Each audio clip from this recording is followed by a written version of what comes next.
Hi అండి, అందరికీ నమస్కారం. ఈ వీడియోలో 10th క్లాస్ దానశీలం పాఠ్యభాగం సంబంధించి వ్యాకరణాంశాలు, సమాసాలు, ఉదాహరణలు చెప్తున్నానండి. ఇందులో మల్టిపుల్ చాయిస్ ఉన్నాయి. మీకు టెట్ ఎగ్జామ్, డిఎస్సి ఎగ్జామ్లలో కూడా మల్టిపుల్ చాయిసే వస్తాయి.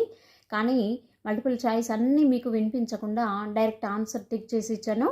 ఆ ఆన్సర్ చదువుకుంటే మనకు ఆన్సర్ వచ్చేస్తుందండి. వేరే ఆప్షన్స్ అవసరం లేదు ఇప్పుడు. అంటే మరి ఇవే ఆప్షన్స్ ఎగ్జామ్లో రావాలని లేదు కాబట్టి మనకు డైరెక్ట్ ఆన్సర్ వచ్చిందనుకోండి, ఎగ్జామ్లో ఎలాంటి ఆప్షన్స్ ఇచ్చినా మనం ఆన్సర్ టిక్ చేస్తాం.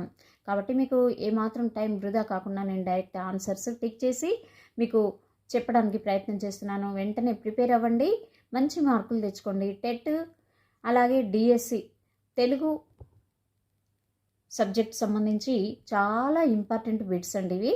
ఇప్పుడు సమాసాల బిట్ అండి. ఇక్కడ చూడండి, వదాన్యోత్తముడు సమాసమునకు విగ్రహవాక్యం గుర్తించండి అంటే ఇక్కడ ఇచ్చాడు. వదాన్యులలో ఉత్తముడు, వదాన్యులలో శ్రేష్ఠుడు, ఉత్తముడైన వదాన్యుడు, వద్యానులందు ఉత్తముడు అని ఇచ్చాడు. కానీ మనకు కావాల్సింది వదాన్యోత్తముడు అంటే వదాన్యులలో ఉత్తముడు. మళ్ళీ ఇక్కడ చూడండి, వదాన్యులలో శ్రేష్ఠుడు.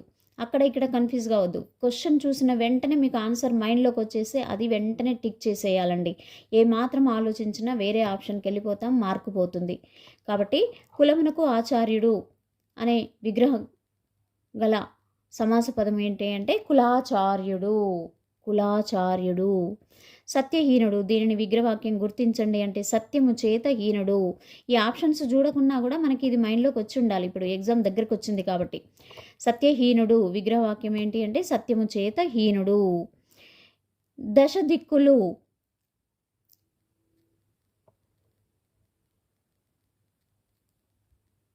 దశ దిక్కులు కాంతి బాసురంగా మారాయి. దీనిలోని ద్విగు సమాస పదం ఏది అంటే దశ దిక్కులు.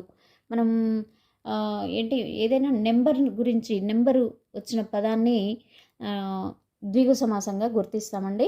ఇక్కడ నలినాక్షుడు అనే దాని విగ్రహవాక్యం ఏంటి అంటే నలినముల వంటి అక్షులు కలవాడు. బహువ్రీహి సమాసం వస్తుంది. ఇక్కడ రాజవదన అనే సమాసం అండి. రాజవదన అంటే ఇది చూడండి, రాజవదన బహువ్రీహి సమాసం. రాజస్సు వంటి వదనము కలిగినటువంటి వాడు. కలది కలవాడు వస్తే బహువ్రీహి సమాసం అన్నమాట. ఇక్కడ చూడండి, మానమే ధనముగా కలవారు, మానమే ధనముగా కలవారు అంటే మానధనులు.